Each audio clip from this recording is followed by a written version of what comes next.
Just 2 ಮಿನಿಟ್ಸಲ್ಲಿ fried rice ಮಾಡೋಣ. 1 spoon ಎಣ್ಣೆಯಲ್ಲಿ ಸ್ವಲ್ಪ ಬೆಳ್ಳುಳ್ಳಿ ಫ್ರೈ ಮಾಡಿಕೊಂಡು ಅರ್ಧ ಸ್ಪೂನಷ್ಟು ಕಾಶ್ಮೀರಿ ಚಿಲ್ಲಿ ಹಾಕಿ ಫ್ರೈ ಮಾಡ್ಕೊಂಡ ನಂತರ 2 ಮೊಟ್ಟೆ ಹಾಕಿ ಸ್ಕ್ರ್ಯಾಂಬಲ್ ಮಾಡ್ಕೋಬೇಕು. ಮೊಟ್ಟೆ ಸ್ವಲ್ಪ ಬೆಂದ ನಂತರ ಮಾಡಿಟ್ಕೊಂಡಿರೋಂಥ ಅನ್ನ ಹಾಕ್ಕೊಳ್ಳೋಣ.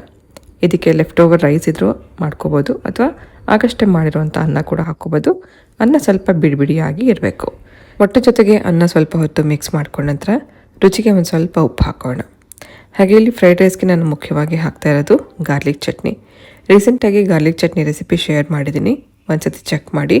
1 ಸ್ಪೂನಷ್ಟು ಗಾರ್ಲಿಕ್ ಚಟ್ನಿ ಹಾಕ್ಕೊಂಡು ಮಿಕ್ಸ್ ಮಾಡಿಕೊಂಡ್ರೆ ಫ್ರೈಡ್ ರೈಸ್ ರೆಡಿ ಆಯಿತು.